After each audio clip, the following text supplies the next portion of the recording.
get ready to get sticky. Sticky Situations is sponsored by Corona Crush. Corona Crush is creating Jewish couples always. Join the Facebook group. Just search Corona Crush and look out for virtual speed dating events happening every other week. They're 100% free and 100% Jewish. Hello, everybody, and welcome back to another episode of Sticky Situations. I'm your host, Rachel, which obviously all of you already know we're how many episodes in. Whatever you're doing right now, whatever platform you're listening on, go follow, rate it, give a 5-star rating, a glowing review if your platform allows for it. Nice comments only, keep the mean ones to yourself. Go follow Sticky Situations on Facebook, follow Sticky Situations Pod on Instagram, follow Sticky Situations Pod on TikTok. Send it to all your friends. If you hear this episode and you're like, oh my gosh, this is so funny, send it to your friend who's gonna also think it's funny, because they will find it funny, so go ahead and send it to them.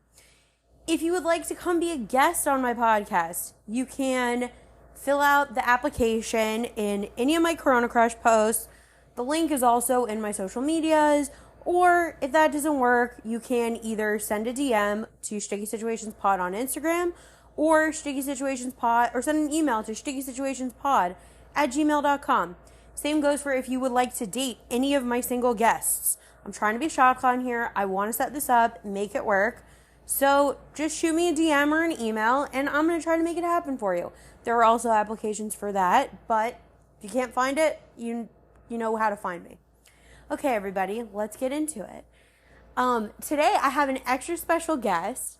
Please welcome to the podcast my friend Hadas. Hadas, welcome to the podcast. I imagine a crowd cheering, I need to get a soundboard thing that does the applause. Like the DJs. Sometimes I have a studio audience. Oh, you do? Yeah, only sometimes. It depends. Okay. Depends who's home in my apartment. I love a studio audience. I love watching a show and hearing a laugh track. I actually like it. I feel I'm allowed to laugh now. Usually I make my studio audience be silent. I see. Also, it's just when I have strangers over to record, I usually have someone else here too. I see. In case of stranger danger. That's a good plan. Yeah, in my studio, my recording studio. So, yeah. So, Hadas, welcome to the podcast. I'm so excited to have you here. Guys, this has been months in the making.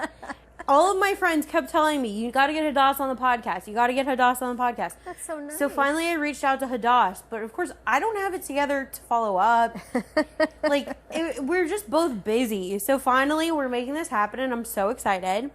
Okay, but before we get into Hadas' stories and our discussions, really quick, can you just tell me and my listeners your age, location, relationship status, and religious denomination? Okay, I'm 36. My location is New York. My relationship status is single, and my religious denomination is modern Orthodox. Yeah, that works. Yeah. I never really think about it, but yeah, I guess that's it. Yeah. I mean, it means anything, but we just like to give it. The question is just to give my listeners more of an idea of who your dating pool is and what we're kind of dealing with here. We should talk about that too. Yeah, for sure. I'm excited to discuss. Okay. Okay. Do you want to just jump right in and get started with your stories? Sure. So I'll be honest with you. Stories, they're not. I don't know. They're not so exciting. I feel like we'll have more of a conversation about them. Okay. For me, what I found for the most part in my early years of dating, when I don't even know what my goal was. I don't even know why I was dating. I think I was dating because that's just what you had to do, and marriage was something on the to-do list. It wasn't something I was ready for or even had an understanding of what a serious committed relationship would be like. And in those days, it would be one date and that's it. I would not continue if I didn't see anything until other people encouraged me, you must do second dates. People get nervous. You don't really see someone. You have to give people more of a chance. It's really hard. Yeah. I'm finding now that I definitely do a second date. It's rare that I say absolutely not. And it's harder to get past the second date because For the most part, thank God, everyone I've met is a totally nice person. But I just I'm not excited or super interested enough to want to spend more time with them. Yeah. No, I totally hear the struggle. I have been saying no a lot. Yeah? When? Before a date. Oh, okay. Like, I've been like, I don't know. Right now, I'm just in a different era of my life. Okay. I think for a long time, I was saying yes to everyone, giving everyone a shot. And then I got burnt out from it because, like, I'm saying yes to all these guys.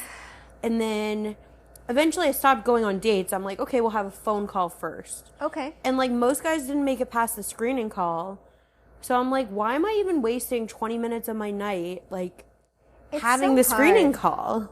It's so hard because there's such different advice about it. And I will tell you some stories, but, like, this is something that I think about a lot is I think I understand quickly from a first impression how someone is. I do understand giving another chance in case someone's, like, particularly nervous or just not themselves that day.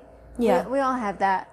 But I have a hard time seeing this is a perfectly nice person, maybe even a great person, but probably not the person for me. And then I really question myself, like, are you just being a jerk? Like, can you just enjoy that there's a really nice person here? How much do you need? That's the question I ask myself a lot. Like, why? Like, am I being too picky, or should I just be grateful that it's a really good person out there, you know? Yeah. I relate a lot because here's my thing. And, like, I want all of you listeners, you should know by now, like, I love giving dating advice. I love thinking I know everything, but I'm single. I haven't found my person. I can, like, give you advice on how to act nicely, how to treat people nicely, what a lot of girls like,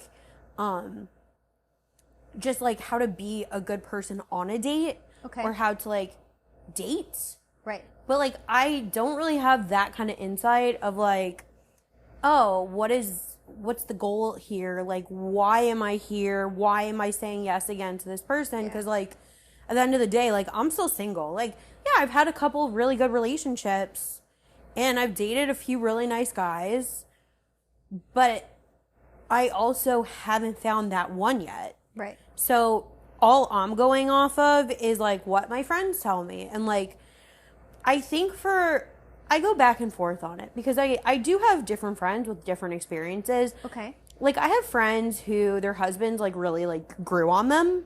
Like, they were very unsure for a while, and, like, we talked about it, and they went back and forth. And, like, now they're happily married, very loving, like, and it worked out. But then I have other friends where it's, like, they're, like, I knew right away. Right away. And, like, I think it could be a balance for sure. I think it's just how much growing is there. Yeah. That's my thing. And also, you know, have you seen Jewish Matchmaking? Yeah, of course. So I've known about her from before this, and I know her date him till you hate him and all this, whatever.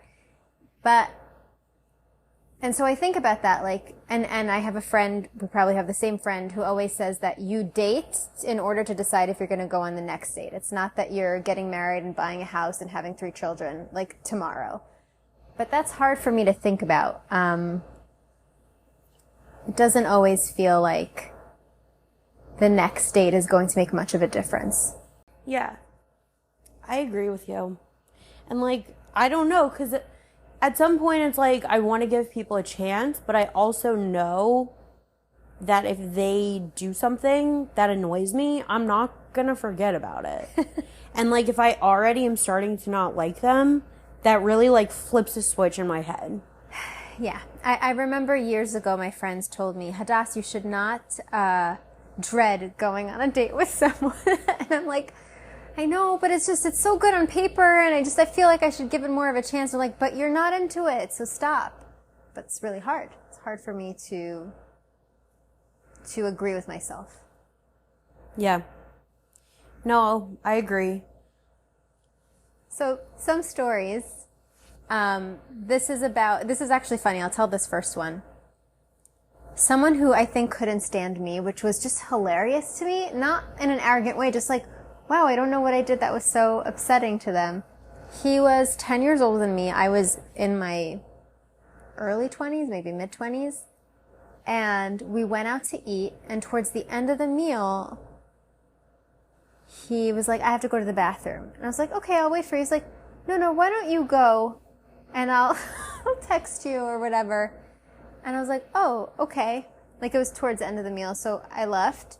And then I, like, replayed the date, and I realized I was talking and I was laughing, and I thought I was having a good time, but he was not really laughing or seemed so interested. I must have really bored him, and he was like, let's end this date. And then after he texted me, and he said, Hadas, I had a nice time, but I don't think we're the right match. And I was like, cool, that's fine. Like, why don't you add me on Facebook? Like, we could be friends. Like, I thought, like, we could be friends. And he wrote me, he was 10 years older than me at the time, so he was in his 30s. And he said, thank you. I don't know if you know this, but people my age don't really use Facebook. And I'm like, okay, that's false.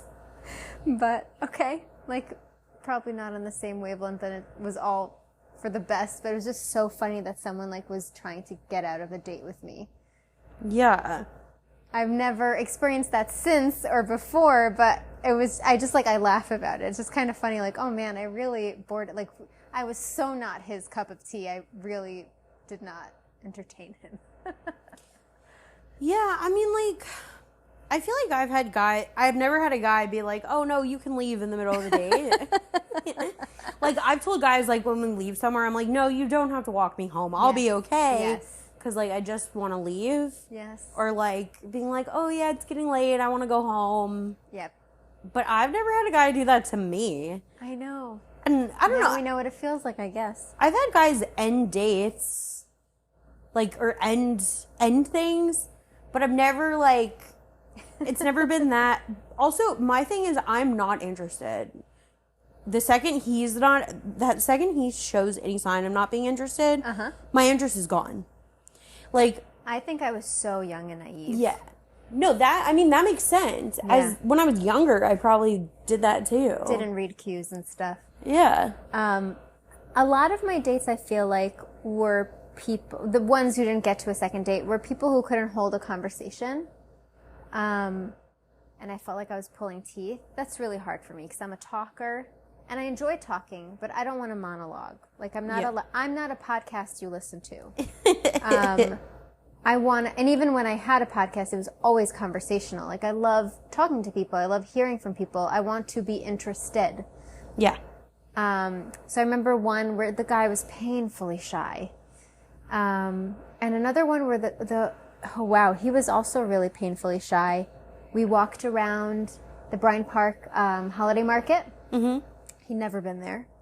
And he stopped to talk to every vendor, and I had to be like, you can't make eye contact. We're just browsing and moving along. Otherwise, we're going to be stuck here. Like, we've got to move on.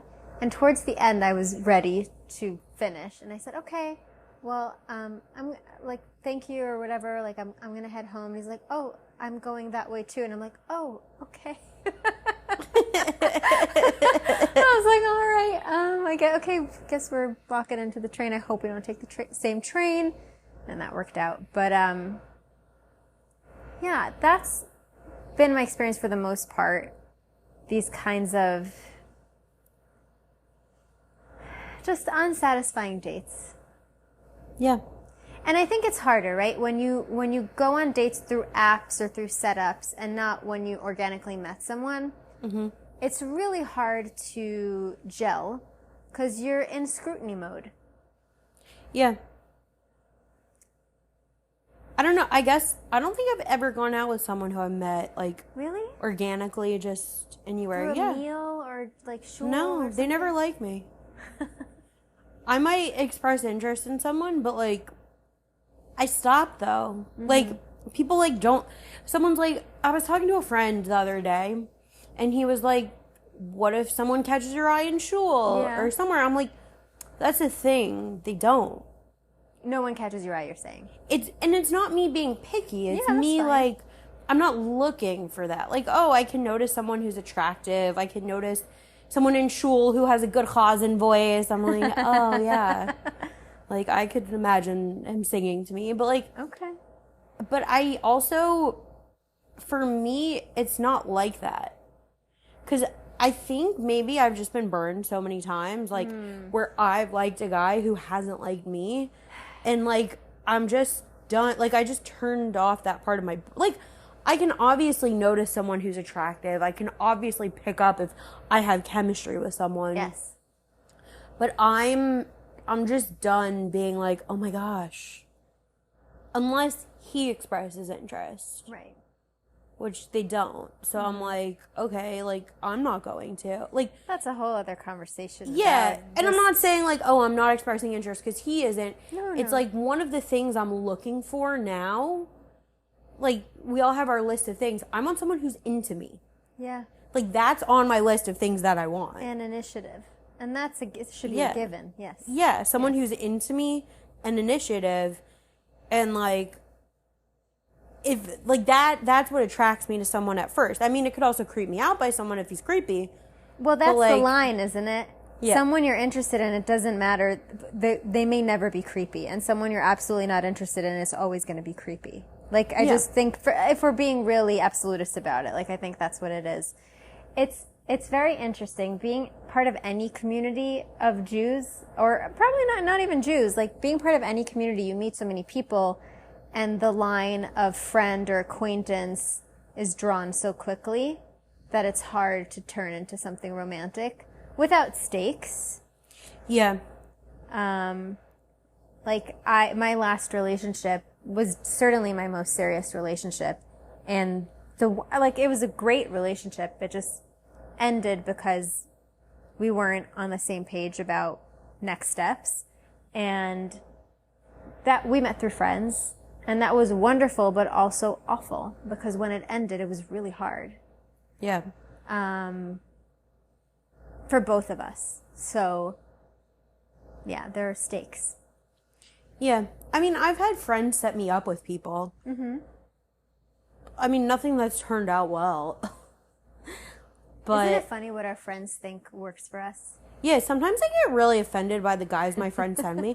Like, one of my friends one time tried to set me up with this guy. I think it was just because she doesn't live in New York. Okay. Some random single guy moved to her community. Yeah. And she's like, okay, Rachel, I want you to meet him. And I met him, and I'm like, are you on crack? Oh no. Like, why do you think we would get along? Because he's single and I'm single? I told her this. And Yeah. she's like, yeah, I'm sorry, I'm bad at this. But it's like, I don't know. It's very interesting talking about this because I don't know if you're on Loop, Yeah. the new dating app that everyone's on. Yeah. Number one, I think it's the ultimate friend zone. Because you see who wants to be in your loop, and then you're like, oh, you don't want to be set up with me. Yes, you don't want to date me Yep, because you're yep. in my loop. Yep. Which is fine because I Yes. don't want to date you either. But then it's like, Sometimes. I don't want to add people because it's like, okay, am I giving them the friend zone? Fascinating. Unless they're actually my friends. I haven't added any men hold on. proactively. yeah, so I think I really also don't add guys unless they're like actual friends. Right. Or and it's clear to both of you. or they're friends and they're married. I found that I okay. like adding married people on Loop because there's nothing in it for them aside from setting me up. Yes. Like, all my other single friends want to be set up, but like, I also don't really spend time on Loop. So any single friends who are adding me on Loop in the hopes that I'll set them up with someone, like, just don't add me because I'm not going to set you up. And it's not because I don't want to.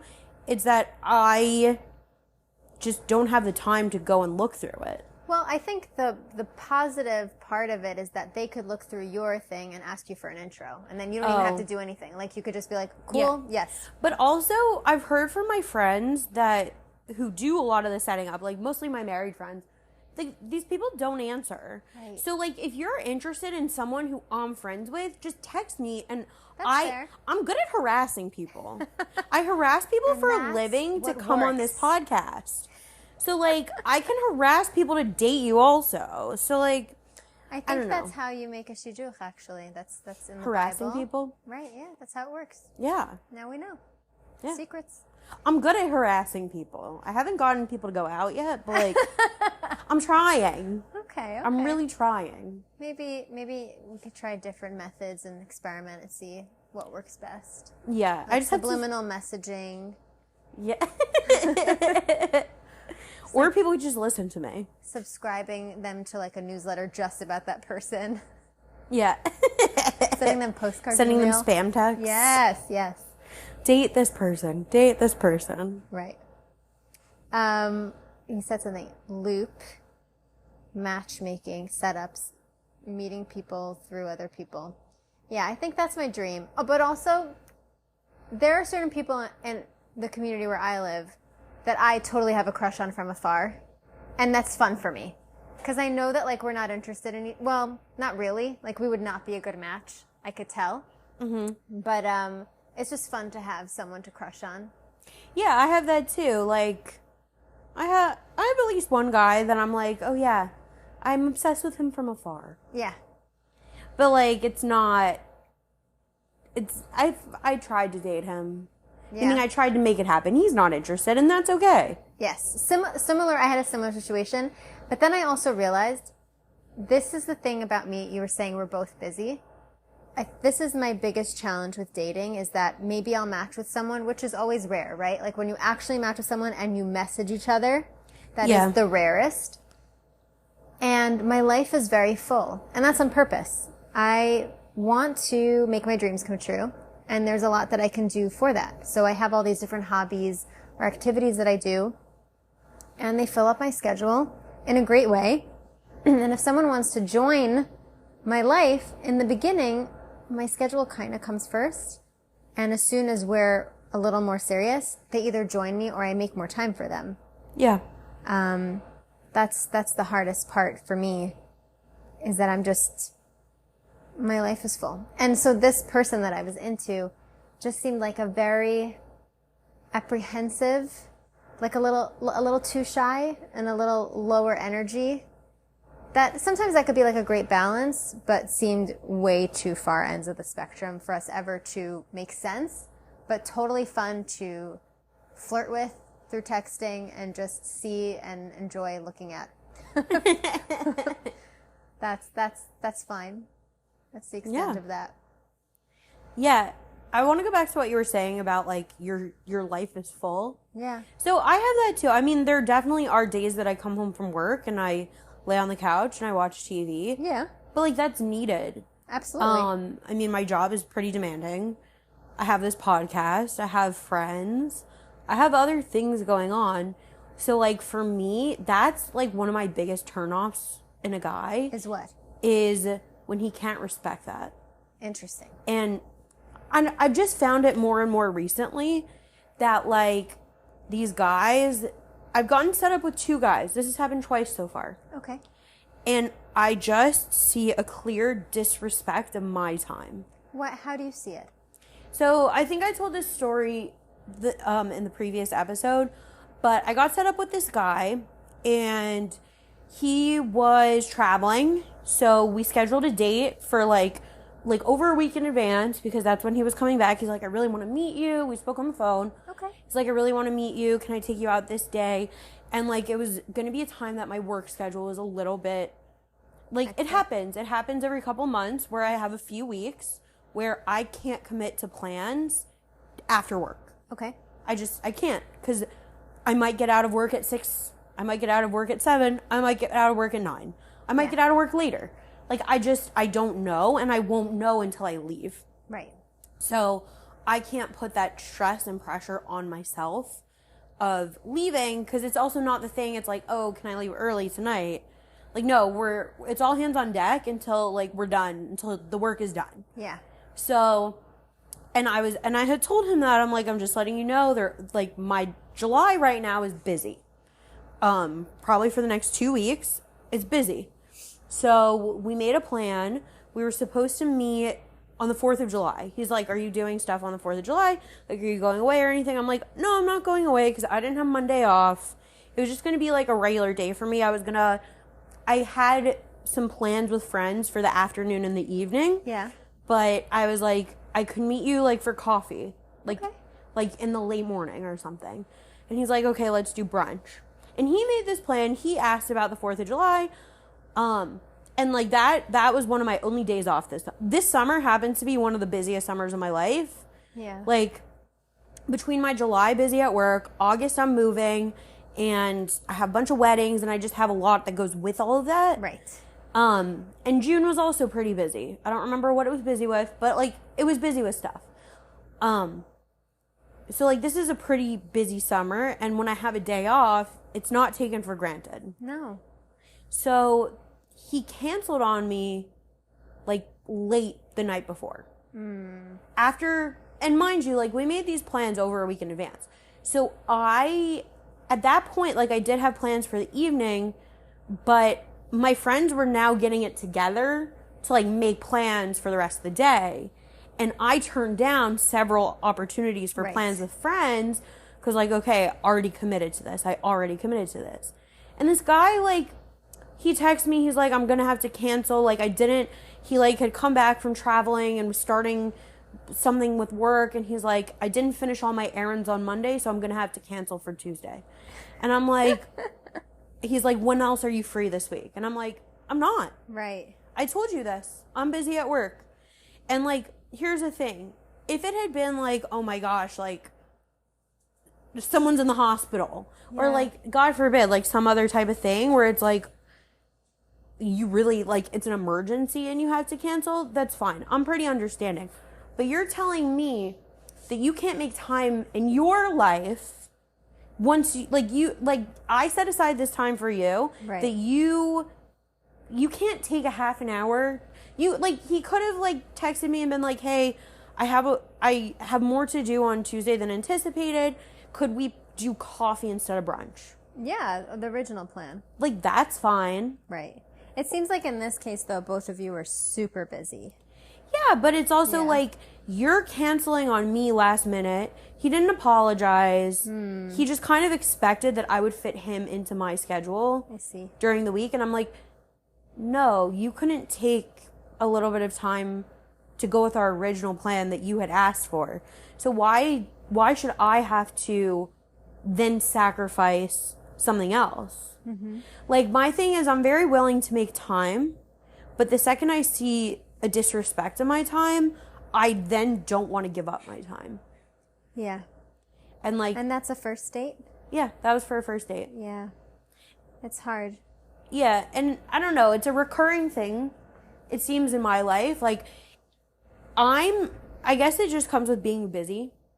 And, like, I have my schedule, like, all planned out. I have everything regimented. Like, it's all, I'm scheduling this in, I'm fitting that in. Like, I live my life on a tight schedule. And yeah, some weeks are a little bit more flexible than others, but lately it hasn't been. Right. So, if you agree to a plan at a certain time, okay, 5 minutes, 10 minutes, 15 minutes. But I had this again. A guy said, we made a plan for a phone call. I said, call me around 8:15, 8:30. Just give me a 5-minute heads up. Like, I don't care, like, in that time frame to call. Like, I gave him, like, a little bit of time. He agreed to it. Doesn't call. He texts me at 10:30, and he's like, hey, I just got home. Can I call you now? I have to read you something. I didn't answer the text, by the way, because anyone who knows me knows that 10 o'clock is bedtime. And, like, I'm not answering texts after 10 o'clock. Where is this guy? Hold on. What was his name? I said that I've told this story so many times and I've used a fake name. I've called this person Sam. But, okay, I think I remember the story, but man, is it good. I'm really overselling it now, but I got set up with someone on Saw You at Sinai. I joined Saw You at Sinai, I don't know, like over a year after my relationship ended. I was not really interested in anyone and anything for at least a year after it ended. And then I joined it and thought, these are serious people. You're paying, you're doing matchmaking, you're not swiping. I felt there's something a little more serious about it. So I get set up with this guy who, like we were talking about before, was not immediately like, this is my dream, but more of a, let's give it a chance. What does a phone call hurt? You might really hit it off. That's my position with most things. Unless it's like, I've been getting guys who are in their 50s with like several adult children, and I'm not so interested in that. I would prefer someone closer to my age. Possibly without children, but if they have children, like, we'd have to be like a really good match for me to try that. I'm older, so I understand it, but like this, I'm getting a lot of things far out of reach. So when it's closer to reach, I say, why not? So I text him and I say, hey, or he texts me, hi Hadas, how are you? And I said, hi, I'm actually out right now, but I can talk later tonight. And he's like, cool, I'm at work. End of convo. Then, he doesn't text me that night. He doesn't text me at like the next day. So I say, hey, are you free this and this night to chat? And he said, he didn't answer for 2 days. And then when he answered, he said, can I call you now? And I was like, no, I'm actually not free. How about this and that night? And he's like, okay. And then he doesn't text me, and then he doesn't make any sort of like attempt to contact me. Like I keep saying, here are some dates. Like I try to be proactive with it, and there's no real give from the other side. And in my mind, I'm like, no, I'm done. But I keep playing give the benefit of the doubt. So, I sent him a voice memo, and I was like, this is the fake name. And I was like, Sam, I need you to work with me here. Like, I give you a date. You don't just say, no, that doesn't work. Like, you give me some dates, and like, we can make this happen. He's like, oh, I'm so sorry. I was in a class until late. And it's like, still not the correct answer. The correct answer is, I am free on these days. Oh my So I gosh. just kind of gave it up, and I told my matchmaker, I was like, this is what's been happening. I'm going to close it. And she said, I think that's premature. And I'm like, wait, what? And I was so frustrated. I like wrote to a few friends. I spoke to my parents. I was like, am I crazy? Like, what's happening No, you're here? not crazy. And then I explained it to her. She's like, Hadas, I understand. And I'm like, great. She's like, some people are busy. Some people are that. I'm like, don't start with me with busy. I'm busy. I have a very full life, and I'm very busy, but I can still send a text. I can still communicate with people about all sorts of things. You can make a plan. Yeah. Like, you can communicate, this is when I'm busy, this is when I'm free. Let's schedule a time. Right. And it's not like this is the 1 hour in the entire week. No, there are several options. We can play with that. And if this is, again, like, I feel really arrogant saying this, but for someone I don't know, you have to earn a reschedule. Like, right now, this is my schedule, and I don't know you yet. I am interested in talking to you, and I'm going to make some options, like, available for sure, of course. If I'm interested in dating, I can't have no time for someone. Yeah. But I'm not so comfortable rescheduling things that I'm excited about and that enrich my life. Yeah. No, I 100% agree with you. And that's my problem. Is that, like, I see other people, like, I know how seriously I take my schedule, so I understand when other people are busy. I understand when people have crazy work schedules. I understand when people have other things that are important to them. Yeah. But what I don't understand is, like, people who are disrespectful. And, like, I see it all as disrespect, and I think it could just be that I'm overly sensitive to this because it's happened so many times. Right. But I have, like, I had the same thing with a guy in on Sayed Sinai, and I think I said this before, and I really, really didn't have time the week that he wanted to talk. I don't know if I had a busy work schedule. I can't remember what was going on, but I had something going on. So I had one night free, and I was like, can we speak on this night? Like, my schedule is busy. I think I gave him 2 options even, and he's like, that's your only free time? And he kind of gave me, like, a guilt trip, like, oh, what are you going to do, like, when you have a family? So, and I'm like, this is how such a good topic. dare you? How dare you? But I think we definitely should speak about this topic, but let's take a break to hear a word from our sponsors, and then we'll get into it. Sticky Situations is sponsored by Corona Crush. Are you tired of swiping on dating apps? Tired of guessing whether the cute guy or girl you keep seeing around is Jewish and or single? Then you need to run, not walk, to join Corona Crush. Corona Crush is a Jewish organization working to create Jewish couples always. Corona Crush has over 30 confirmed engagements, over 22,000 members from all over the world, and has set up over 50,000 speed dates. Join the Corona Crush Facebook group and post yourself or have a friend post you and see who reaches out. Fill out the survey to sign up for virtual speed dating events happening every other week. Corona Crush is 100% free and 100% Jewish. Worst case, you end up with some stories of your own. Best case, you find the love of your life. Try it out today. Here on Sticky Situations, we tend to focus on bad dating stories, but sometimes dates do go well and lead to proposals and weddings. Who would have thought? And what do all of those require, you might be asking? Well, the answer is flowers. Who doesn't want flowers from someone they've been seeing? Don't forget, flower petals and bouquets needed for proposals. And that's even before all the flowers that go into weddings. Sticky Situations is sponsored by Primrose Flower Shop. In my opinion, Primrose is the coolest flower shop around and has the best customer service to fulfill all of your floral needs. Primrose offers a range of services from your basic bouquets to subscription services where you can get flowers delivered once a week. They deliver all over the tri-state area, including Manhattan. Primrose does weddings, bar and bat mitzvahs, and other simchas. I've personally been to a wedding where Primrose did the flowers, and the work they did was beyond gorgeous. Primrose additionally offers in-store proposals, including a romantic setup with candles and music. Primrose is located at 2922 Avenue M in Brooklyn, and the phone number is 929-376-9815. You can also follow Primrose on Instagram at PrimroseNY. So, if you can't get someone out of your head, buy them some flowers from Primrose. They'll either love it or they'll find you really creepy. But regardless, the flowers will be out of this world. And we're back. Whew, what a trip. Yeah. So, Hadas, you said that you had some comments to add on the topic that I brought up. I think about this a lot, about just life balances. Yeah. And specifically what that person said to you about what are you going to do when you're married. And it's something that I think about a lot. I would very much like to have as full of a life as I can throughout my entire life.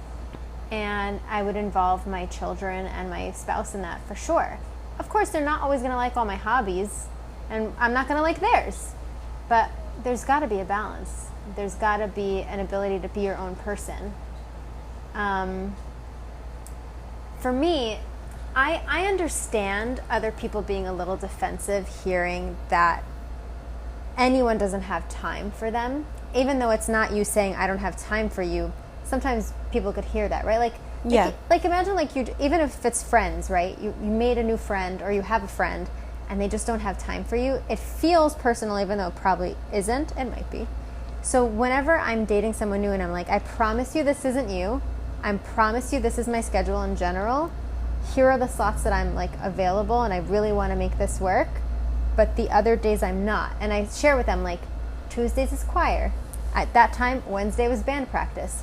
Thursday once a month is book club. Mondays. Oh wait, did you have choir tonight? No. Oh, okay. It's only during the school season. Oh, okay. Yeah. I was like the high school season. I was like No. No, but I figured you would have told me. Yeah, when I said Tuesday. Absolutely. So these are things that I like and enjoy and I don't want to miss. And I can't miss because sometimes I run them. So it's like I can't miss. Yeah. And we just have to make it work. And I will make it work. Like, I will make time for you. Now, Monday is my only free night of the week, but now it's yours. So please, like, take it and understand it and don't think it's about you. But I understand that they might see it that way. And also, like, what you said before, it might just, like, right now, I'm allowed to be selfish with my time. Yeah. And do things where, okay, so now I'm not as into it, but it used to be I would always watch The Bachelor on Monday. Okay. I would always watch The Bachelor on Monday with my friends when it was on. Mm-hmm. And you know what? I dated people during that time. I tried not to schedule dates for Monday. Even like when I was dating someone and The Bachelor was on Mondays, he knew. And he's like, go hang out with your friends. Like, right. He's like, but there were a couple times where the only night of the week with both of our schedules we could hang out was that night that The Bachelor was on. So he would come watch The Bachelor with you. No, we would just, but like he tried to encourage me to just like be with my friends, Absolutely. do my thing. But I'm like, okay, we're at a point in our relationship where I prioritize you over The Bachelor. So, like, if this is the only night of the week that I can see you, I'm going to see you. Absolutely. But that's not the same. Like, what you're saying is, like, okay, I have choir on Tuesdays. Yes. I cannot miss choir. That is static. Like, that, for me, that's work. Like, I am working late these 2 weeks. Right. I cannot just ditch work. The podcast, sometimes, like, I'll go back and forth with guests about scheduling times, and, like, if that time's set, that time is set. Yeah. I really try, I treat the podcast seriously, and I try to schedule it around times that work for me, but sometimes things come up, and very, very occasionally I have rescheduled for the podcast, but sometimes it's not easy to reschedule, and I don't want to reschedule. I made this commitment. These people are nice enough to come be guests on my podcast. So, like, I'm going to stick to the commitment that I made. Like, I'm not saying it never happens. Like, okay, something really cool might come up, and, like, an opportunity, or I might have to work late unexpectedly, or something comes up. Right. But, like, I'm not going to cancel a podcast recording to go on a date with someone. A first date. Yeah. Yeah. If we have a date planned, I'm going to not schedule podcast recording on that day.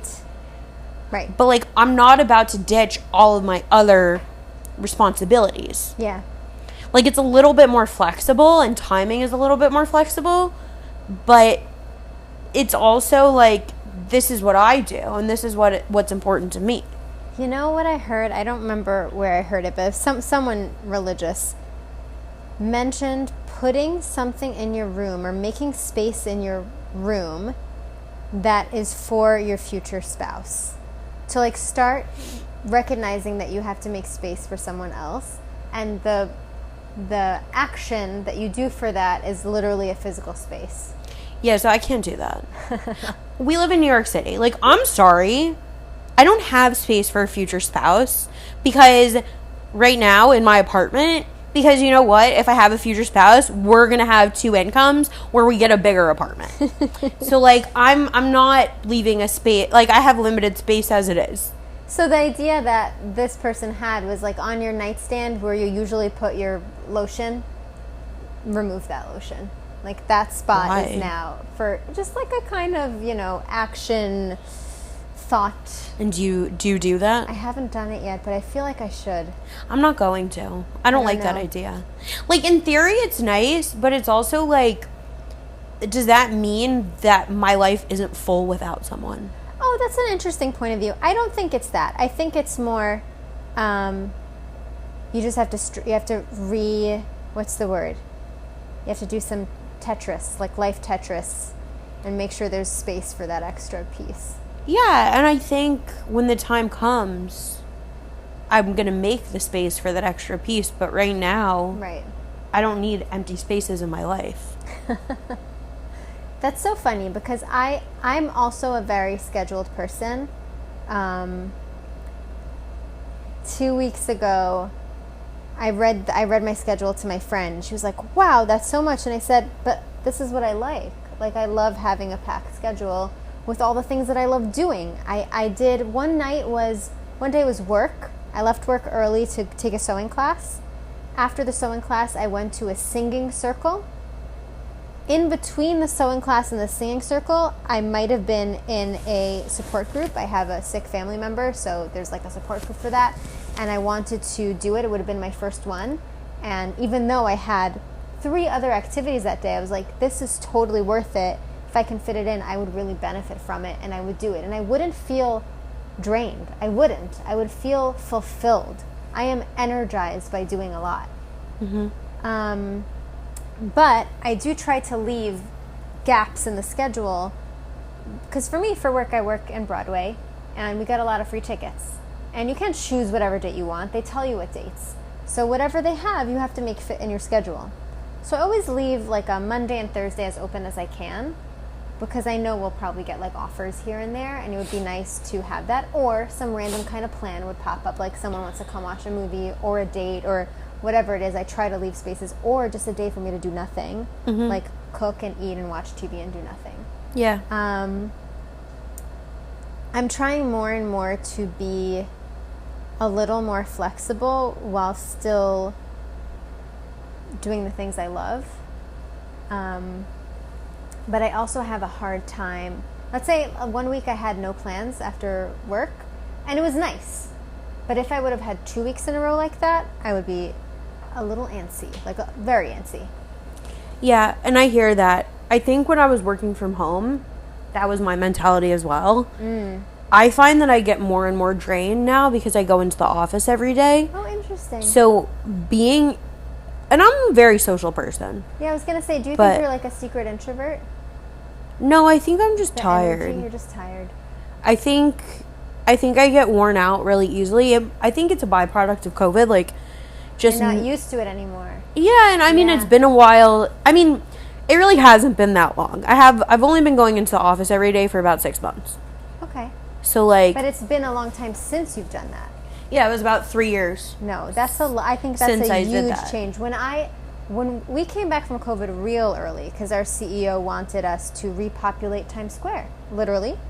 So September 2020, we were coming back. Not September 2020, we were coming in twice a week. Wow. Pre-vaccine. Wow. And then over November, December, so many people got sick because they went to see their families. We did not go back to the office until May, where it went from 2 to 3 to 4 to full time. And I'm actually really I have the opposite. I would feel drained if I was at home. I need to get out of the house and see people. Yeah. And then come home to my home and have it be the calm space. Yeah. I think what I find is now that I go into the office, I have less time. Yeah, the commute is just a waste of time. Yeah, I mean, even my commute is between 20 to 30 minutes. Same. Each way. But that's still time. Extra time out of my day. And like, whereas I used to be at home. Right. I used to be able to like, yes, I was working. Yeah. But I would get up. Now I have to get up even earlier. I like to work out in the morning. Because that's really the only time I personally can exercise. And there's no excuses of like, oh, I just ate, or I didn't eat, or I have to shower. Yeah, no, now it's more like I can't get up. But like, I like to work out in the morning, so when that goes from 7:30 wake up to 6:30 wake up, because now I need to factor in an extra half hour to get ready, and a half hour for my commute, then it becomes way harder. And like, when my lunch break turns into like a half an hour trying to eat lunch really quickly in the office, where it used to be I eat whenever I want in front of my desk. Nobody, like, unless I have meetings, it doesn't really matter. I can go take a walk for an hour. Like, I have my phone. Like, nobody's seeing what I'm doing. It really changes. Because I think the beginning part of COVID was really bad for me. The very, very first part of COVID was great. Because I was, like, just in the house with my parents, and I walked around the block 1,000 times. Yeah. And I was always on the move, and it was just like a nice little routine. And then I came back to the city, and it was my busy season at work, and I didn't leave my apartment ever. I left once a week. You're so busy. Yeah, because my work schedule was busy, and by the time I was done working, it was dark. Yeah. And like, I couldn't really take a lunch break to go take a walk. So then after those couple months, I was That's a lot. I was like, never again. I can't do that anymore. From now on, I need to make sure I leave my apartment once a day, at least. Yes. And, like, even at my busiest, I would at least go outside and walk around the block. Or something. Or go get coffee. I remember a few days like that before we went back to the office, where Tuesdays are our meeting days. So non-stop, meeting after meeting after meeting. Sometimes, like, an hour break in between. But, we always try to stuff more and more meetings. So I remember one Tuesday at 6 p.m., I put on my sneakers and I just walked from 96 to 66. I needed to release all this pent-up energy of just sitting by a computer all day. It was a lot. Yeah, and I used to do that. Like, last summer, I was talking to someone, like, I used to take hawker walks last summer. What's that? It's just you're taking a walk and you're a hot girl. Oh, You might have an iced coffee. I didn't hear what you said. You're probably listening to a podcast, or you're on the phone, or listening to a really good playlist, and you're just like walking and you're just like vibing. It's a vibe. Hot girl walk is a vibe. Okay. And I used to take them all the time last summer. I would take hot girl walks during lunch. Usually I would like bring my iced coffee with me or pick one up somewhere. So you have to have a drink in hand. That's a requirement? It's not a requirement, but it's just highly encouraged. I just want to know what the optimal way to do a hot girl Yeah, no, walk the is. optimal way is to have an iced coffee. I see. What if I don't drink iced coffee? So Rachel, what do a I cold do? beverage. Okay. A cold beverage, preferably in a cup with a straw. All right, but everything is reusable, right? Sustainable for the environment? I guess it depends. I don't think there's a dependence there. It's whatever you want it to be. Maybe not. But yeah, so I used to do that all the time. I would go during lunch, and then after work, unless I had something right after work, I would usually put on my shoes, go walk for at least a half an hour to an hour. And then, What a joy. yeah, it was lovely. Yeah. Or last summer I was hybrid for part of the summer at my old job. I would go in 2 days a week. So I had 2 friends who we would walk home from the office from Midtown. I love that. I love walking home from work. I work in the theater district. Yeah. And it takes about 40 minutes to get home, but it's a lovely activity to release just the day. Yeah, so I work a little bit further down now. So I think it would probably take me closer to like 2 hours. No way. Hour and a half. Wow. But I want to do it one day. I've had something every night. First of all, it's also really hot right now. Yeah, we're about to hit a heat wave. Yeah. But I mean, and I just have so many things waiting for me when I come home that I like need to do. It has to be on the right day. That Yeah. You can do that. Yeah. Also, I get out of like last summer I would leave work at like 5:30. Now like I can't leave until 6. So it's like that half an hour to an hour makes a difference. Yeah. So, I don't know, like I try to make time for somebody to theoretically be in my life. Right. And like if there was somebody, it's also I need to find someone who's worth giving that time to. Yeah. That's my struggle, because the second I see any sign of like disrespecting my time or something I don't like, I no longer want to give my time to that person. Right. I think, yeah. Do you think that's your biggest hurdle? No, because I think the right guy wouldn't cancel on me last minute or wouldn't just like blow me off. Yep. I think if it was the right guy, he would like do what I would need him to do. Right. I think there's so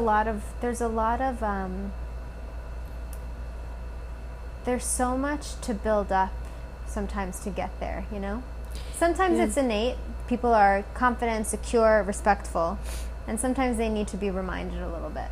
Yeah, so I do that job. So you're welcome to all the girls dating these guys after they have dealt with me, because I am not afraid to tell them what they did wrong. I see. And I'm just like, even like, I don't know, I matched with this guy on Hinge a couple weeks ago, and we were messaging. He's like, I told him that I was busy at work, like work was about to like get super busy, so I couldn't like commit to a day. He's like, okay, let's talk on the I'm like, can we also, I asked for a phone call before meeting up, whatever. And he's like, sure. He's like, when do you want to talk? And I'm like, I should be home early enough tomorrow, like whatever night we were talking. The next day, I'm like, I think I still have a couple days before it really gets crazy. Yeah. So I should have like a pocket of time, like 20 minutes to half an hour to talk tomorrow. I'm like, I'm not sure your schedule, but could you be flexible if I let you know what time I get home, and if that works, we can have a call.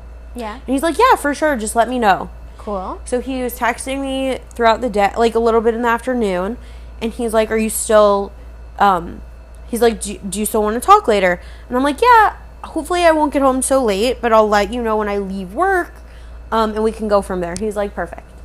So we're literally texting as I am on the subway home. And I told him, I'm like, by the way, I'm leaving work now. I should be home in like a half an hour. And he's like, okay, great. So at some point during my commute, we were texting, and he's like, I'm looking forward to speaking. I need to go like do a couple things around my apartment, but let me know when you get home or whatever. Or let me know when works best for you to talk. Yeah. And I was like, okay. So I send it back. I put it back in his court because I'm like, I'll be home in 15 minutes. Right. I can speak whenever. You tell me, like, you just said you have to do stuff. So now you tell... No, I gave him, like, a time frame. Right. I'm like, I'll be home in about 15 minutes, which was around 7. I can speak, like, at any point until, like, 9. Okay. Like, I cut it off at 9. I was like, What preferably happened? before 9 o'clock. Or before 9:30. Yeah. So that gave him, like, 2.5 hour window of time. I was like, let me know what time works best for you, or if that works. And I didn't hear from him. Oh, boy. Like, literally, we were texting. He even confirmed we were still talking. He knew I was on my way home. He knows where I work. He knows where I live. Meaning, like, the areas. The time frame, yeah. He knows the time frame. Yeah. And I said preferably before 9:30. What happened? So, then I was like, at some point I'm just sitting. It's like 8:30. And I'm like, maybe my text didn't go through because I was on the subway. I see. Because he never responded. We were texting and then he just, like, didn't respond. Yeah. I was, like, giving a little bit... I never give the benefit of the doubt anymore because I don't think people deserve it. But I was a little bit giving the benefit of the doubt. But again, this is why I don't give the benefit of the doubt.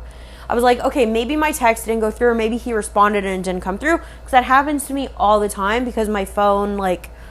I don't have an iPhone, so when you're sending regular text messages, I have no way of knowing. I see. If it goes through or if it doesn't go through. Okay. If it's WhatsApp, I know. Got it. But regular texting, I have no idea. So I text him. I was like, hey, just following up. Wanted to see if you got my text earlier. Uh-huh. And if you still want to talk. And he's like, oh, hey. He's like, I ended up going to my friend's apartment. Can we talk tomorrow night? Oh, boy. And I'm like... I guess. Like, and he had told me that he lives in a building with all of his friends. So I know he's not, like, once in a like, lifetime yeah. opportunity to be with and his it's also, friends. like, he's probably down the hall. Like, he could be like, oh, let me go talk to this girl for 20 minutes. I Right. made a plan. Like, we Right. didn't have, like, a set in stone time planned. Do you feel like people... I don't... See, you're right that this is a disrespect of time, but... Do you think the bigger thing is that people just aren't as interested, not in you, in dating? Yeah. From what he was showing me is that he's clearly not interested. I have two big topics. One is I am not so worried about dating, and I am worried about that. Do you know what I mean? Yeah. Like, I'm 36, and I'm seeing a lot of friends get married and move and get engaged and whatever. And that's a little bit concerning, but I also know that as much as I could do, nothing I do will actually make it happen. It's so random. Yes, if I hide in my house and I never come out, that's never going to happen. But, like, if I am social, if I am attempting to be active on apps or sites, and if I'm, like, friendly and go to meals and invite new people to meals, like, if I try my best to be out there and be open to it, that's as much as I could do. Like, there's no real fast track. There's no sure way of doing it. So I've kind of just relaxed into the plan of this will happen when it happens. Yeah. But that's scary. I've kind of done the same, actually, because I've gotten myself all worked up about it. Yeah. And I've gone crazy proactive. But at the end of the day, I'm very easy to find. I'm so easy to find. I would agree about myself. Yeah. Like, I'm so out there. Like, I have this podcast. Right. Like, I know how many listeners I have. I know what percentage of them are male. I know that of the whatever percentage of male listeners I have, which is about half, I know that half of you listeners are male. Probably a good portion of that are guys who are single of my age. Well, I know the age demographics also. Like, they're in my age demographics. Most of them, I would guess a bunch of them are single. Right. Like, if you want to date me, you know how to find me. Yeah. Like, I'm very active in our community. People know my name. People know my face. People see me. I'm on the apps. I have not been good at hosting people, but I attend events, I go to shul, I go to You're the park. social. I'm very social, I'm very out there. So that's my thing. Like, and I tell anyone who will listen, like, oh yeah, I'm single, set me up. Like, I say it. I ask people, oh, do you know anyone for me? Like, I'm very proactive about it. So I have come to the conclusion that someone just needs to come find me. And you know like what my mother used to say to me? She'd say, Hadas, no one's going to come to the door and say, hi, does Hadas live here? And oh, I hope he doesn't come to my door. And when that's kind of creepy. When I was in my last relationship, I told him, like, one day, can you please knock on the door and be like, hi, does Hadas live here? I think it would just be so funny. But I do think about that because the busy thing, the kind of passive, well, not passive, but the kind of lack of urgency that I have, and the fact that my life is so full. I had a friend tell me, I think the reason why there's a shidduch crisis or whatever it is because we fill our lives and we are happy with our lives. And if we were slightly less happy, we would want to enrich it with another person and start this other, like a different phase of life. And I thought that was a very interesting point of view. I don't think it is completely true, but I think there's something there. Our lives are so fulfilled alone that what is the urgency to share it with anyone? I think it's different because I think personally for me, like, if you ask me like what I would want in my life right now, I would say I want to live in the suburbs with a house and a husband and a few kids. Is that like, the primary thing? Like, that's what I want right now. But like, that's not what I have right now. And there are a lot of factors. Like, it's also like I don't want to just marry anyone. Absolutely. So because I haven't met the right person who I want to have that life with, even though that's the ideal life that I want right now. You don't just want it with anyone. I don't want it with just anyone. I want it with the right person. And he hasn't found me yet. So therefore, and I'm not saying what my life is right now is like the consolation prize, because like I still try to find things that make me feel fulfilled in my life. That's the whole reason I started this podcast. Right. I wanted to do something that, not really to help people, but like entertain people, get conversations going, just like have something else, some sort of outlet for myself that other people might enjoy and relate to. And like, would I give this podcast up for in a second to have a baby? 100%. Like, that's what I want. I want a baby. I don't just want to like have a baby. I want the husband and the house and the kids and all of that. And like, would I give up my life how it is right now for that life? Yes. And that might be controversial to say because some people might not. I personally would. I think it's hard to get to that conclusion. It's hard to. It's great that you're there. Yeah. I think it's hard. I think it's hard for me to think of that. Like, when I was younger, I wanted to get married because I thought that's like what you do. I told you, like, I had no concept. I thought I was going to get married by 22. I don't know. And then 25, I was like, wait, what are you talking about? Like, you don't even know what you're doing. How would you possibly get married and know yourself and be in a committed relationship with another human? And I'm also the type of person who, I'm not dying to be a mother, but when I love someone, I certainly want to have children with them. Like, it's a weird thing. Like, it's not, like you're saying, like, you want the house and all that, but you only want it with the right person. For me, that's the family life. So when I was in a relationship, I wanted very badly to get to that stage because this was the person for me. It's also hard for me to see that they're not the person for me, like, even still.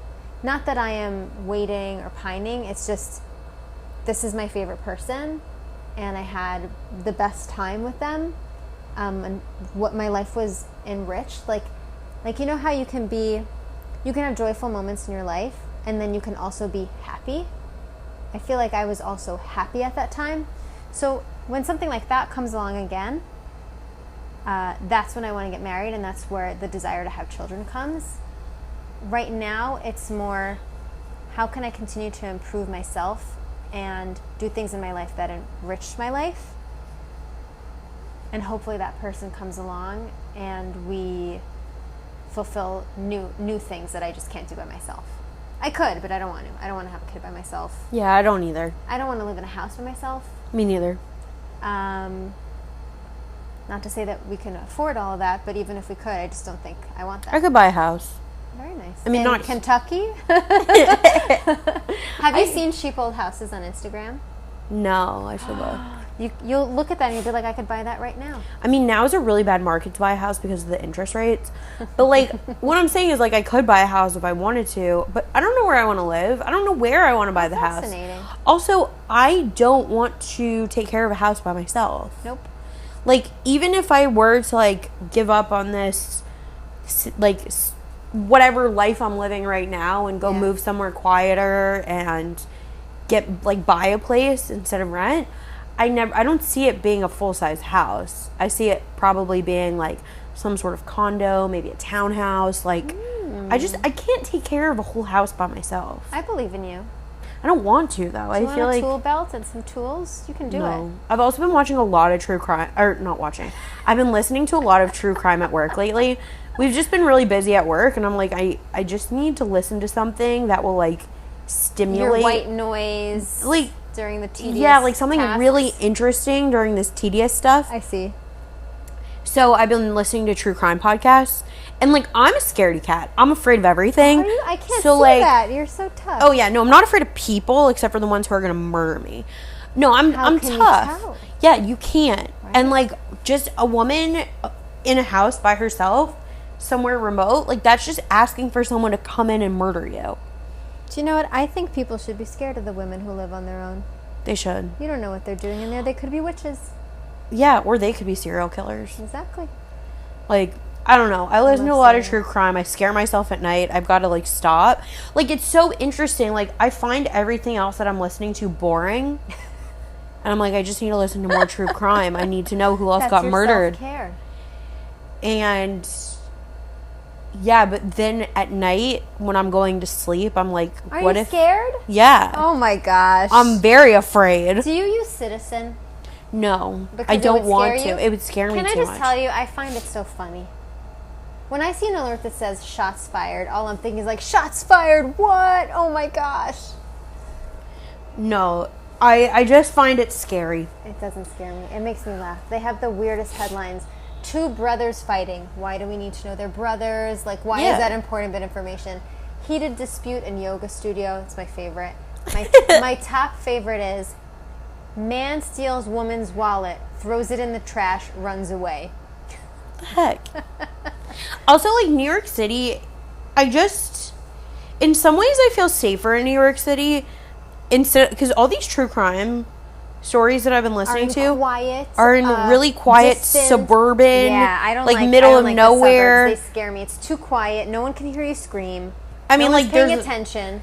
Like, literally, I listened to one today where, not to trigger anyone, but, like, this mother left her daughters shared a room. She would, at night when she put them to bed, she would leave their door cracked open so she could hear them. And in the middle of the night, she woke up to go to the bathroom. She thought she heard something, and she looked, and their door was closed. And she's like, "Oh my gosh, what happened?" She's like, "Oh, one of them must have gone up to go to the bathroom and close the door or something." Didn't think anything of it. The next morning, she comes.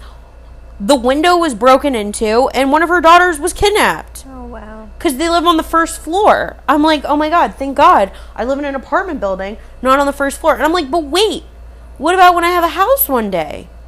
Someone could just open the window and steal my child? Yeah, so that's scary. So maybe I will stay in New York forever, even though I don't like New York. I have to tell you, I don't know what's wrong with me, but I have, like, the darkest sense of humor right now, and I'm like, you should put an air tag on her. No, like, whenever I do have kids, like, I'm going to chip them or something. Like, you know how people chip their dogs? Yes. Can you get your children chipped? Because that's what I want to do. Maybe you can pierce their ears and put something in the earring. I'm gonna figure it out, everybody. I would love for you to figure it out. We could make a business. I'm gonna figure it out. It's not gonna be to stalk them and like we can, but like, what, like, God forbid, Right. all of these things could have been avoided. Yeah. But we're getting off topic. Hadas, before we get into our wrap-up sections, do you have any other stories or insights that you would like to share? Ooh, the pressure. No pressure, no pressure. Any other stories or insights I would like to share? I just think it's really important to try to get to know yourself as much as you can and know what's really important to you and what your limits are and what you need to work on. It's important for life, but if we're talking about relationships, getting into any relationship, it doesn't have to be romantic. You have to know who you are in order to have a successful relationship. And, just therapy for everyone, reading certain books, just really doing cheshbon nefesh at night. Like, I think about my day often. What did I do? How could I have done it better? I don't beat myself up, but I do try to think about it and say, is that nice what I did? Or could I have been nicer? Or am I being patient enough with this or that or myself? If we can spend a little more time on that, it would just be better for everyone. Yeah. Maybe that's it. And also just go on all the adventures. Make your dreams come true. Say yes to things, unless they're really bad. Unless someone's trying to kidnap you. Unless it's like a fun kidnapping. I guess. But like not the ones I've been... Oh, no. I've listened to too much true crime. I'm triggered. Like, this girl got kidnapped on a cruise ship. Now I'm afraid to go on a cruise. I would never go on a cruise. You're stuck in the middle of the water. I can't leave whenever I want. Okay, now that I listened to this episode of the True Crime Podcast, so she went missing in international waters on a cruise ship. There are no real authorities on the boat. And then everyone's just, it's like a free-for-all. You're in international waters. They think she was kidnapped and sold into sex trafficking. But I think there was no conclusion on what actually happened to her. Oh, no.